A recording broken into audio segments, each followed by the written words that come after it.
Hoş geldiniz. Şimdi Atina birkaç bölgeden oluşuyor. Biz şu an Plaka bölgesindeyiz. Plaka bölgesinin de geldiğinizde ziyaret etmeniz gereken noktalarından bir tanesi olan Anophiatika bölgesindeyiz. Burası Amalfi'den gelen işçilerin yapmış olduğu, böyle kendinize Yunan adasında hissettirecekmiş gibi olan bir mimariye sahip, böyle dar sokakları olan bir bölge. Burası böyle Akropolis'in hemen altında kalıyor. Dolayısıyla kazılar vesaire de devam ediyor.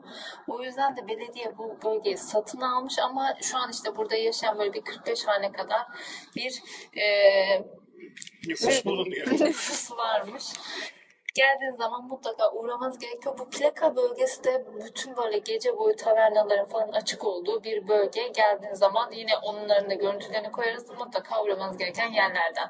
Şimdi açılışı yaptığımıza göre sizler kanala abone olursanız seviniriz. Yorumunuz varsa, sorunuz varsa yazabilirsiniz. Hüseyin Bey hepsini tek tek okuyup cevaplıyor. Ve çaylar kahveler hazırsa Atina turu başlasın.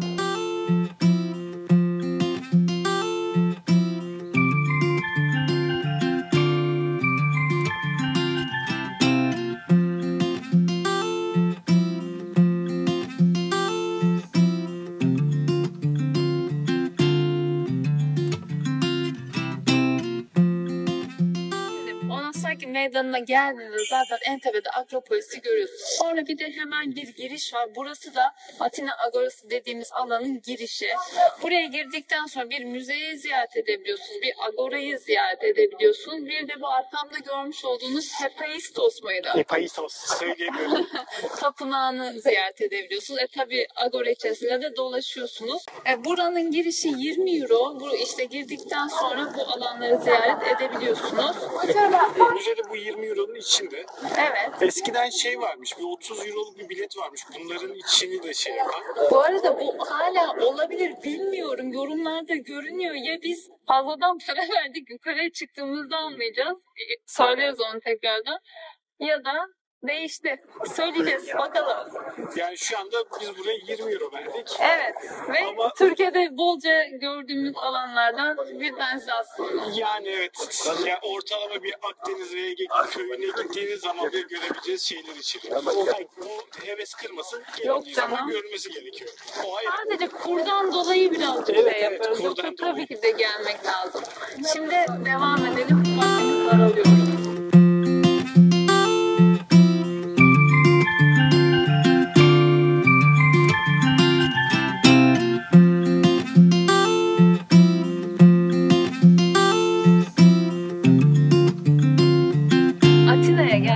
Mutlaka ziyaret etmeniz gereken en önemli nokta tabii ki de Akropolis. Akropolis ne anlama geliyor? Tepedeki şehir, yukarıdaki şehir anlamına geliyor. Zaten şehrin merkezinde hangi noktadan bakarsanız bakın orayı da görüyorsunuz. Giriş ücreti 30 euro. Aşağıdaki müze alanı 20 euro. İkisine birlikte gitmek isterseniz daha avantajlı bir bilet seçeneği artık yokmuş. Bundan öncesinde varmış. Biz onları öyle yorumları okuyarak gelmiştik çünkü. Buraya geldiğimizde artık olmadığını öğrendik. İkisi totalde 50 euro yapıyor.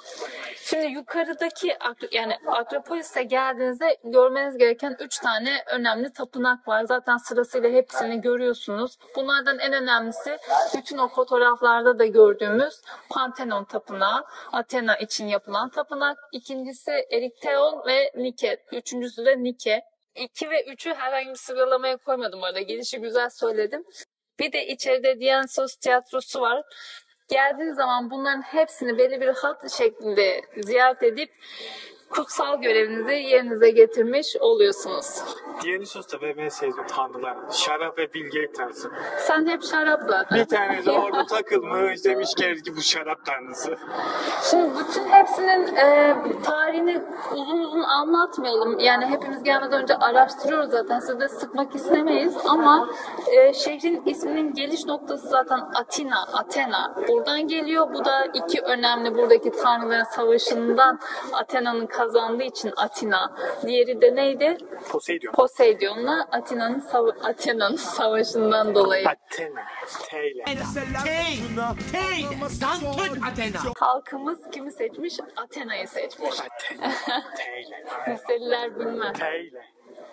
Şimdi plaka bölgesinde böyle sıra sıra restoranlar, tavernalar falan var. Biz bunların içerisinde önerilen yerlerden biri olan Lira restorana geldik. Burada canlı müzik var, yemekleri çok öneriliyor. Yemeklerimiz gelsin, tadına bir bakalım, yorumlarımızı tekrar paylaşırız. Şimdilik bu kadar. Şimdi konuşurken yemeklerin başlangıç kısmı da geldi. Hemen yorumumu yapayım. Önce gözün doyması kısmı Yunanistan'da çok meşhurdur. Burada porsiyonlar birazcık küçük. Bir de tatlarına bakalım. Bakayım mı hemen? Bak hemen ya, bekletme bizi. Canlı canlı. Böyle üstüne bunları... Ya, güzel. Güzel.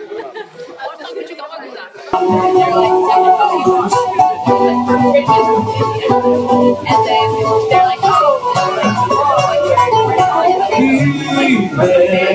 Πίσω ήσου ένας, δεν με σβήνει κανένας. Κάθε άλλη στιγμάς, ώρες ξυπνάς, κατά βάθος πονάς. Κάτι σκέφτεσαι πια. Şimdi yemeğimizi yedik, hesabı istedik. En son böyle bir ikram geldi. Tarçınlı bir şey. Hüseyin muhtemelen içmeyecek bunu. Muhtemelen mi? Kesinlikle içmeyecek. Yorumlarımızı yapalım. Porsiyonlar genel olarak Yunanistan özelinde küçük. Lezzetleri güzel bu arada, tatları iyiydi. Ama fiyat olarak da yüksek. Şimdiye kadar yediklerimize kıyasla baktığımızda. Hani bir daha gelir miyim buraya Atina'ya geldiğimde? Gelmeyebilirim. Bir defa geldim yeterli benim için. Hani bu lezzetle başka yerler zaten var. Fiyat olarak da daha uygun. Benim kendi yorumum gerçekten güzeldi ürünler. Ömrüm boyunca yediğim en yumuşak ahtapotu yedim. Ama bak şimdi şu an iddialı bir yorum kullanıyorsun. Daha bu kadar yumuşak olduğunu görmemiştim ben. Ama yeniden yani şu an ne kadar geldi hesap? 61 euro 70 cent. Yani 61 euro, yani bizim Halkidiki'de o gittiğimiz yerde 70 euro civarında 70 küsur ödemiştik. ama yani hani oradan kalan yemekleri Türkiye'ye götürmüştük yani. Porsiyonlar ne kadar büyüktü. Ve hani orada yani artık böyle tiksinene kadar yemiştik. Yani orayla Ki karşılaştığımız lezzetli ki orası da çok hani methedilen yerlerden bir tanesiydi. Orasının fiyat performansı çok yüksek. Buranın fiyat performansı bir tık aşağıda. Ha bu arada lezzetli mi? Lezzetli, o ayrı. Evet, güzel. Şimdi dur şuna bakayım ben.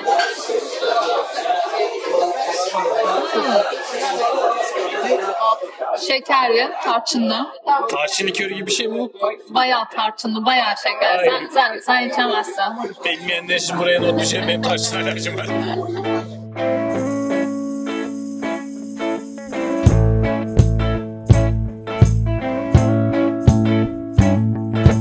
I don't wanna tie you up now. I don't wanna do the thing. Evet, Doba Avrum'a geldik. 2 tane kokteyl söyledik, bir de tatlı söyledik. Yedik, içtik, ayrıldık. Şimdi yorumlarımızı yapabiliriz. Burası bu arada üst üste 4 ya da 5 sene en iyi 50 bardan bir tanesi seçilmiş. Gerçekten de lezzetleri güzeldi. Hüseyin bir tane Bloody Mary söyledi. Buraya özel bir Bloody Mary. Ben de yine buraya özel başka bir kokteyl söyledim. Lezzetleri güzeldi. Fiyatlar bu arada 10 euro, 11, 12 euro gibi civarda bu kokteyller. Yani Türkiye ile karşılaştığında ucuz bile kalabiliyor. Yani hatta şöyle söyleyeyim. Bu kadar Kalıyor ödül hatta. almış bir yer, yani bu kadar ödül almış Evet. bir yer içinde ekstradan da yani uygun bile sayılır. Evet, bir de fiyat performans var. Yüksek yani bu noktada. Geldiğiniz zaman uğrayabilirsiniz. Ha, burada şunu da ekleyelim. Burada bu Akropolis'i gören roof barlar çok popüler. Burası Akropolis'i gören bir roof, yani şeye sahip değil, terasa sahip değil. Bu da aklınızda olsun. Günaydın. Şimdi Atina'da ikinci günümüzdeyiz. Daha kahvaltımızı bile yapmadan yürüme mesafesinde tabii ki birazcık tırmanıyorsunuz. Atina'nın en yüksek tepelerinden biri olan Filipanos tepesine geldik. Burada Filipanos için de bir anıt var. Efsane, ay güneş de çıktı. Efsaneye göre Atinalılar yüzyıllar boyunca Amazonlara karşı savaşmak zorunda kalmışlar ve burası da onların stratejik üslerinden bir tanesiymiş. Bu anıt da onun için daha sonrasında yapılmış. Burası çok fazla yerde geçmiyor bu arada. Atina'ya gelmişken yürüme mesafesinde zaten görmeniz gereken yerlerden bir tanesi. Bir de aşağıda tekrar görüntüleri koyarız. Akropolis'i gerçekten çok güzel bir açıdan görüyor burası ve buraya çıkarken böyle birkaç tane nokta var. Bir de Sokrates'in hapishanesi olduğuna inanılan, hani öyle atfedilen, evet, asılmadan önce öyle atfedilen bir yer var. Orayı da görebilirsin. Yani burada böyle çıkarken böyle parça parça, zaten hepsi tarihi yerler, hepsini sırayla görebilirsiniz. Dinlene dura dura. Mora her yer noktaları yapa çıkılabilir bir şehir. Gelince uğrayın. Hadi o zaman.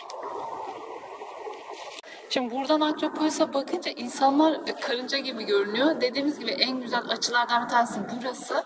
Ne kadar kalabalık olduğu şu an hani belli oluyor. Siz ne kadar görüyorsunuz bilmiyorum. Akropolis'i ziyaret etmek için hani en optimum saatler var. İşte öğle sıcağı mesela bunun için kötü bir saat ya. O yüzden insanlar ya böyle erken saatlerde gidiyorlar ya da akşamüstü gidiyorlar. Çünkü aynı zamanda gün batımının falan da çok güzel olduğunu söylüyorlar Akropolis'ten. Bu da aklınızda olsun. Evet, burası da Sokrates'in iddiaya göre hapishanesi. 3 oda bir salondan oluşuyor. Açık hava olarak geçiyor. 90 metrekare önünde bahçesi var. Akropolis manzaralı. Ağaçlar yazın uzadığında manzarayı kapatıyormuş. O yüzden çok düşünmüş bunun için.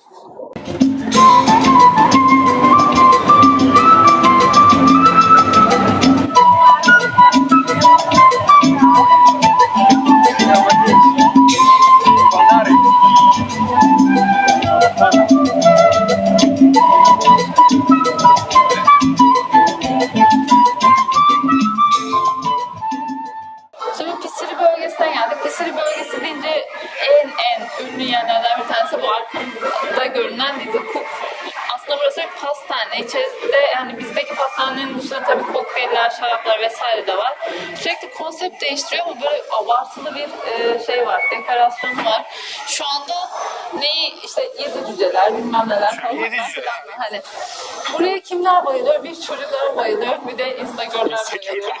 Gerçekten hani fotoğraf çekmek için falan çok güzel açıları, şeyleri var. Yani görüyorsunuz ama gerek yok herhalde. Evet, içerisinde yine böyle, her yeri böyle.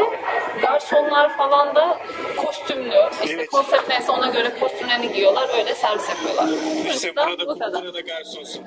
Gelecek hafta diyorlar ki bunu giyeceksin. Şimdi prens oldu. Sonra 7 cücelerden biri. Hadi bakalım. Hadi biz gidelim. Şimdi kahvaltımızı yapmaya geldik. Pisiri bölgesindeyiz. Buradaki en ünlü bugassacılardan bir tanesi burası. Buraya geldik. Bugassa Pisiri. Çok daha farklı bir isim yok. Filtre kahve ve söyledik. Bir tane kremalı, bir tane de peynirli bugassa söyledik. Afiyet olsun. Deneyeyim mi? Kremalı desene bakayım. Bizim diğer yediğimiz yerlerdekinden farklı.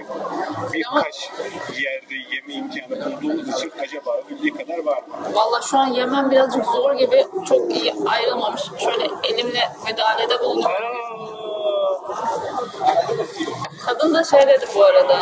Hani çok sıcak, dikkat edin dedi. Evet, çıkıyor. Gülleriniz yanıyor. Güzelmiş. Veda şeklini çok seviyorsun. Orası burası.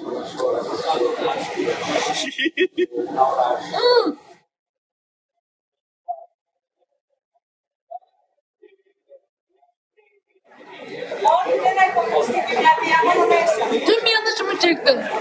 Hepsini koyacağım. Hemen söyleyeyim. Ay.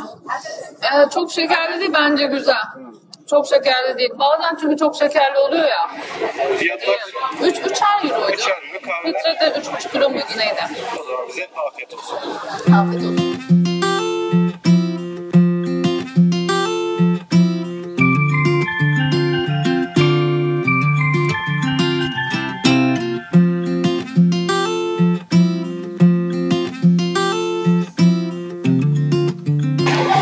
Pisiri'den çıktıktan sonra böyle bir kapalı pazar yeri var. Oraya geldik.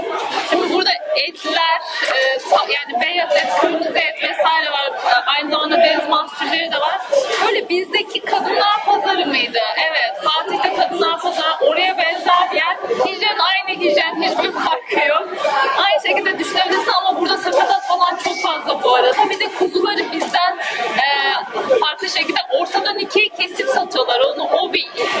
gerçekte.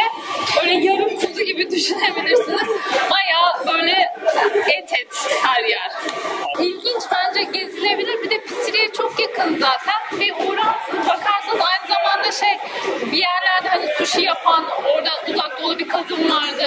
Deniz mahsulleri satan, pişiren bir yer var. Hani öyle şeyler de yiyebilirsiniz. Şimdi biz daha böyle deniz mahsullerinin olduğu noktaya doğru gidiyoruz. Artık biraz soluklanma zamanı. Malum bir günümüz eksik olduğu için Atina'da uçak seferleri iptal olduğundan vesaireden dolayı bir iki günü böyle çok hızlı kompakt yaşamak zorunda kaldık. Şimdi Ulusal Park'tayız. Ulusal Park hemen parlamento binasının yan tarafında. Böyle çok geniş, güzel, sakin, sessiz bir park. Birkaç tane girişi var, böyle birkaç tane böyle anıt heykeller, şunlar bunlar var ama bizim için önemli olan şu an böyle sessiz dinlenebileceğimiz bir yer olması. Şimdi buradan yan tarafta parlamento binasına geçeceğiz. Orada saat başı asker değişim şeyleri var. Töreni var. Kısa bir tören yapıyorlar, asker değişim töreni. Böyle bir diye aklınıza bulunsun. Her saat başı yapıyorlar ama pazar günleri saat 11'deki değişim böyle bandolar falan eşliğinde bayağı böyle cafcaflı, heyecanlı, kocaman böyle bir parti şeklinde geçiyormuş. Şimdi Atina hakkında yorumlarımı ben kendim naçizane yorumlarımı yapayım, sonra Güldeniz Hanım'a bırakayım, o da kendi yorumlarını yapsın. Atina güzel bir yer ama hani böyle benim çok hoşlandığım turistik gezi şeklinde olan ya turist şehirlerden değil. Çünkü açıkçası Atina'nın içindeki görebileceğimiz şeylerin tarihi, müzelerin vesairelerin benzerleri ya da hani yakınlarını biz Türkiye'de çok sık gördüğümüz için o kadar çok ilgimi çekmedi. Ama hani etrafı böyle gezmesi, sakinliği falan gene tabii ki hoşuma gitti. Yeniden gelir mi? Gelirim. Ama burayla Selanik arasında kalsam böyle sakin dinleneceğim bir tatil olarak ben buraya değil Selanik'e giderim. Ama ben daha sakin olduğunu düşündüğüm için, yoksa burası kötü olduğuyla alakalı değil. Ama gene de hani oldukça keyifli bir şekilde tatil yapılabilecek, gezilebilecek, yani daha doğrusu turist takılabilecek bir şehir. Hani orası biraz daha İzmir gibi biraz daha lokal bir yer sonuçta. Hani burası öyle değil. Hareketli bir yer. Bir de hani Güldeniz bana katılır mı bilmiyorum ama burası sanırım şu ana kadar Yunanistan'daki gezilerimizdeki birkaç yerine gitme imkanı bulduk. En pahalı lokasyon olabilir. Sonuçta en büyük şehir, en turistik şehir. Biz de biraz turistik alanlarda takılıyoruz ama hani sanki en pahalısı burası gibi geldi bana. Şimdi konuşmam gerekiyor galiba. Evet, o zaman dur, ben sana çevireyim mikro kamerayı. Kollarım ağrımış be kamerayı tutarken. Şimdi benim fikirlerim ise şöyle: burası tabii ki de Yunanistan'ın başkenti yani. Dolayısıyla bir metropolden bahsediyoruz. Bir tık pahalı olması normal gibi ama mesela hediyelik eşyalar falan da daha uygun fiyatlı bu arada. Burada takılar vesaireler gerçekten uygun fiyatlı. Ben olsam ne yapardım? Ben olsam zaten benim de yapmadım, o yüzden sonra bilmediğimiz için. Şimdi iki farklı noktaya girişte ücret ödedik. Daha önce de söylemiştik. Akropolis ve aşağıdaki müze için. İkisi için hani daha uygun fiyatlı bir bilet olsa onu alıp ikisini de gezebilirim. Ama öyle bir şey yok. Totalde 50 euro tutuyor. Hani ikinci müze kısmına girmeye bilirdim. Biliyor olsaydım. Agora kısmından evet, Agora kısmından bahsediyorum. Yani ekstra ona 20 euroluk bir şey yok işte. Hani Hüseyin de dediği gibi biz zaten Türkiye'de falan bunları çok benzerlerini görüyoruz. Ama Akropolis güzel. Bence gelmişken mutlaka görülmesi gerekiyor. Bir daha gelsem evet, oralara tekrardan gitmem.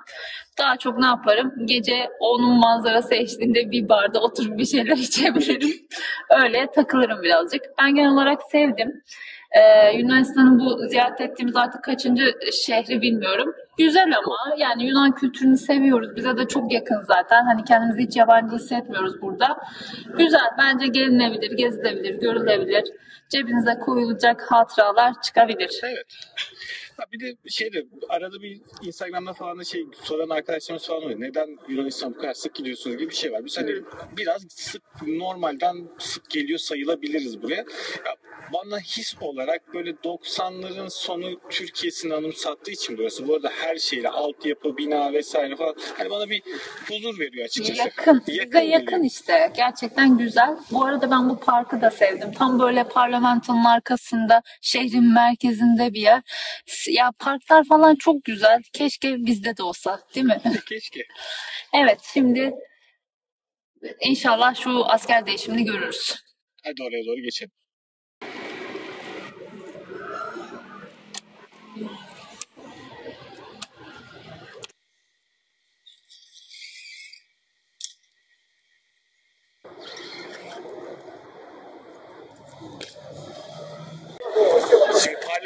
binasının önündeyiz. Az önce parkta bahsettiğimiz gibi burada her saat başı bir asker değişimi oluyor. Şimdi bu askerlerin kıyafetleri, özel bir kıyafetleri var. Adını hatırlamıyorum ama şimdi ekranda görüyorsunuzdur siz. Böyle pompon, süslü, hoş bir kıyafetleri var. Diğer olaylardan bir tanesi, buradaki askerlerin hepsi neredeyse aynı yüz, aynı ifade, aynı tipe sahip insanlar. Özellikle o şekilde seçiliyor ve hani hepsinin boyu böyle 1.80 boyunda, aynı yakışıklılıkta, eli yüzü düzgün insanları seçiyorlar. Böyle bir durumları var. Gelince gör. Gelince görün yani. 10 dakikalık bir şey.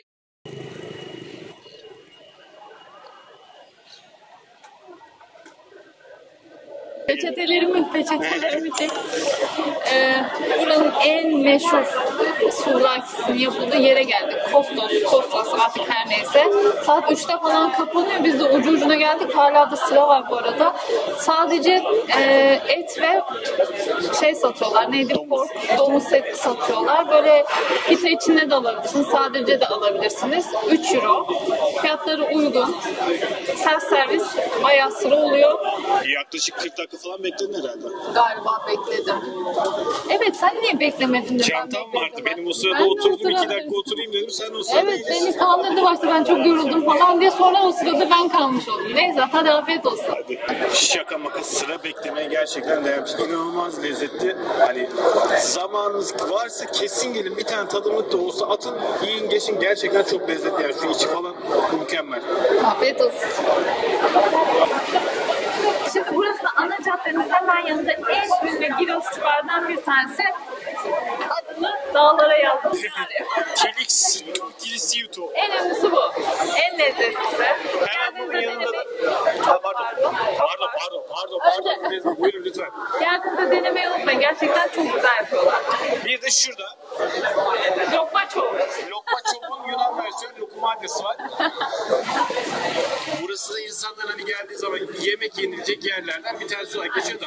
Bir Türkseniz de buraya geliyorsanız hayatta yemezsiniz herhalde. Yani lokma da yemem, ne bileyim, biz ne diyeyim, olmuyor ya.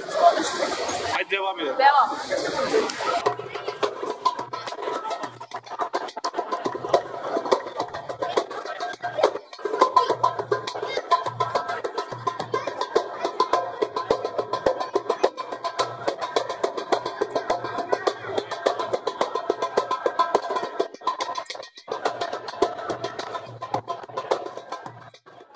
Markete geldik. Burada 2 tane Filial market çıkıyor. Bir tanesi Monasaki meydanında olan, bir tanesi de Pisiri bölgesinde olan. Biz şu an Pisiri Monasaki'deyiz. yanıltıcı bilgi.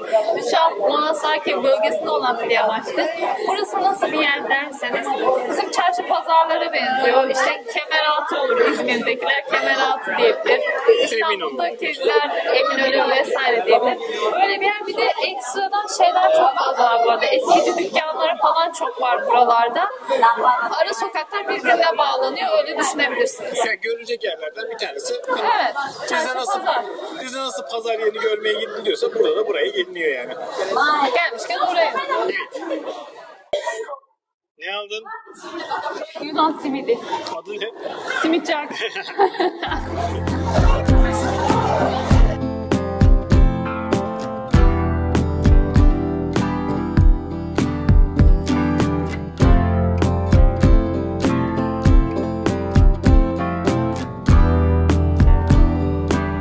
Evet, Atina seyahatimizin sonuna geldik. Buradan biz Bologna'ya doğru uçuyoruz. Oradan da Floransa'ya geçeceğiz. O sonraki videolarda devam edecek. Atina videosunu burada kapatıyoruz. Bizim için bence güzeldi, keyifliydi.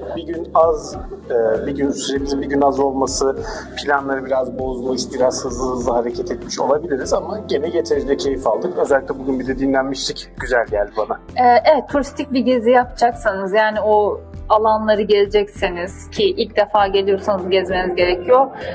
2 gün yani yetmez. 3 gün yeterli gibi düşünebilirsiniz. Çünkü havaalanı da şehir merkezine biraz uzak. Orası 1 saatten biraz daha fazla sürüyor yolculuk. Yani gittiniz, bindiniz, vardınız derken gerçekten 1 saatin üzerinde.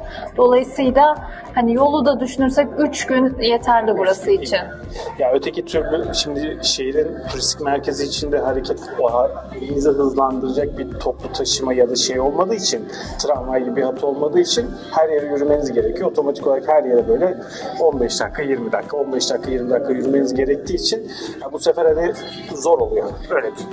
Evet, yani hakkını vermek istiyorsanız burası 3 gündür. Ona göre hesap edip gelebilirsiniz. O zaman biz burada videoyu yavaş yavaş kapatıyoruz. Umarım siz videoyu beğenmişsinizdir. Diğer videolardan şimdi bundan sonra Bologna, Floransa, daha doğrusu Floransa, oradan sonra bir Roma gelecek. Kaçırmamak için abone olup, takip edip, abone olup, like atıp, yorum atıp, yani bir şeyler yaparsanız seviniriz. Evet, sorularınız varsa da yazabilirsiniz. Cevaplamaktan mutluluk duyarız. Evet. Bir şey atladıysak da ne olur alta yazın. Bir şeyleri bazen atlamış olabiliyoruz anlatırken ya da gözümüzden kaçmış olabiliyor. Sizin hani öyle bir tecrübeniz varsa daha önceden geldiyseniz önerilerinizi verin ki insanlara da faydalı olsun. O zaman görüşmek üzere. Görüşürüz.